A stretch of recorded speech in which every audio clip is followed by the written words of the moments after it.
నేను ఒక 2-3 months నుంచి పరిచర్యకు వస్తున్నా. వచ్చిన ఫస్ట్ రోజే ప్రాఫిట్ అన్నయ్య మాట్లాడిండు, చేతబడి శక్తుల నుంచి విడుదల అని 2 times ప్రేయర్ చేసిండు. అక్యురసీగా ప్రాఫెసీ చెప్పిండు. మొత్తం ప్రాఫెసీ కూడా అంటే మీరేం చెప్పకుండానే నేను అన్ని ప్రాఫెసీ చేశాను. అన్ని చెప్పిండు. అంటే ఏమేం ప్రాఫెసీ చేశానమ్మా? అంటే ఇట్లా మీకు చేతబడి అటాక్, వివాహం గురించి అండ్ చుట్టాల బంధువులు ఇట్లా డబ్బులు పెట్టి చేపిస్తున్నారు వాళ్ళు ఇట్లా అని చెప్పిండు. 2 times ఆయిల్ అనేటింగ్ ప్రార్థనకు ఒకసారి వచ్చినప్పుడు ఇంకా ప్రేయర్ చేసిండు అన్నయ్య. ఇట్లా మాకు మంచిగా విడుదల అయిపోయింది. ఆ రోజు ఫస్ట్ రోజే విడుదలైంది. మళ్ళీ ఇంకోసారి వచ్చినా విడుదలైంది. మేము చాలా చర్చిలకు వెళ్ళినాం కానీ మాకు ఎక్కడ స్వస్థత కాలేదు, విడుదల కాలేదు. అన్న దగ్గర విడుదలైంది. నెక్స్ట్ ఇంకా మా మమ్మీ అంటే అమ్మ మీరు చాలా చర్చెస్కి వెళ్ళారమ్మా? ఎక్కడికైనా విడుదల కాలేదు మీకు? ఇక్కడికి వచ్చిన తర్వాత విడుదలైంది. చప్పట్లు కొడుతూ దేవుని కనపరచండి. చూడండి, నేను ప్రతిసారి చెప్తా ఉంటాను, నాది డెలివరెన్స్ మినిస్ట్రీ. సో మీరు నమ్మకంగా ఏం చేయాలి? Unit come regularly, unit come faithfully. అంటే విశ్వాసంతో నమ్మకంగా వస్తే ప్రతి సైతాను యేసు నామములో నీ జీవితం నుంచి పారిపోతుంది. ఆమేన్, హల్లెలూయా. మీరు ఎక్కడికి వెళ్ళినా విడుదల లేదు. ఇక్కడికి వచ్చి ప్రార్థన చేసుకోగానే ఫస్ట్ సారి అయింది, సెకండ్ సారి వచ్చేసరికి మొత్తం విడుదల వచ్చేసింది. ఓ చప్పట్లు కొడుతూ దేవుని కనపరచండి. వెడ్నెస్డే మా అమ్మ, మాది సూర్యాపేట దగ్గర.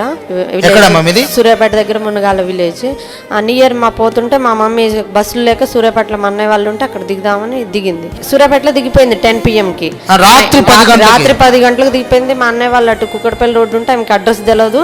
ఈమెకి ఆటోలు కూడా సరిగ్గా లేక నడుచుకుంటూ వెళ్ళిపోయింది. ఒకసారి ఫోన్ చేపించింది, ఒక ఫోన్ చేయటం రాదు. ఒక అబ్బాయితో ఫోన్ చేపించింది. నేను అడ్రస్ చెప్పేలోపు ఆ ఫోన్ కింద పడి స్విచ్ ఆఫ్ అయిపోయిందంట. ఆ బాబు ఎటు తీసిపోతాడు అంటే అడ్రస్ తెలియదు, తీసిపోతాడని నమ్మి ఆ బాబు అమ్మటే అది ఏమకి చదువు రాదు, ఫోన్ చేయటం రాదు. అదే నేను బాగా టెన్షన్ పడి ఇంకా మా అన్నయ్య వాళ్ళందరూ 10 మంది, ఇంకా డిఎస్పీలు, అన్నయ్య వాళ్ళ బామర్దులు డిఎస్పీలు, ఇంకా వాళ్ళందరూ సిఐలు అందరూ, ఇంకా సీసీ కెమెరా ఎంక్వైరీ పోలీసు వాళ్ళకి దాకా కూడా పోయింది. సీసీ కెమెరాలు చెక్ చేసేంత వరకు పోయింది. అంటే తప్పిపోయింది అనమాట. తప్పిపోయింది. అంటే రాత్రి 10 గంటలకు సూర్యాపేట దిగిందా, కుక్కడపల్లి దిగిందా? సూర్యాపేట నుంచి కుడకుడ రోడ్డుకి, సూర్యాపేట నుంచి కుడకుడ రోడ్లో 10 గంటలకు దిగింది. అమ్మ నేను అడ్రస్ చూపెడతాను అన్నది. ఈమె చెప్పేలోపే ఫోన్ కింద పడి పగిలిపోయింది. మన బండి మీద ఎక్కించుకొని ఏటో తీసుకెళ్ళాడు. అంటే తీసుకెళ్ళిన తర్వాత అడ్రస్ చూస్తానని తీసుకెళ్ళిండు. కాకపోతే అప్పటిలోపు విషయం పెద్దగా అయిపోయింది. పోలీసుల దాకా వెళ్ళింది. సీసీ కెమెరాలు చెక్ చేసిరు, ఇది చెక్ చేసిరు. అది చెక్ చేసిన తర్వాత నాకు కాల్ చేసింది సిస్టర్. నేను బాగా ఏడుస్తున్నా, ఫుల్ ఏడుస్తూ కాల్ చేస్తే అన్న ప్రాఫిట్ అన్నకి కాల్ కలపండి ప్లీజ్ అంటే కలిపిరు. అన్న ప్రేయర్ చేసి ఏమన్నాడమ్మా, మీ అమ్మ మంచిగుంది, దూతని ఇప్పుడే రిలీజ్ చేసి పంపిస్తే సాయంత్రం కల్లా వస్తుందని అన్న ప్రవచనం చేసిన 1/2 hourకి మా అమ్మ మా అన్నయ్య వాళ్ళు కార్ వేసుకొని పోయి తీసుకొచ్చారు. అన్న మాట ఇచ్చినాక నమ్మిన. అప్పటిదాకా ఇక నాకు హోప్స్ లేవు. తప్పిపోయింది, ఎట్లా పోయిందో అని. ఓ చప్పట్లు కొడుతూ దేవుని కనపరచండి. ఓ దేవుడు సాక్ష్యంతో వస్తామని చెప్పిండు అన్న. సాక్ష్యంతో వచ్చి సాక్ష్యం చెప్తామని చెప్పిన అమ్మ. చప్పట్లు కొడుతూ దేవుని కనపరచండి. సమస్త మహిమ దేవునికి కలుగును గాక.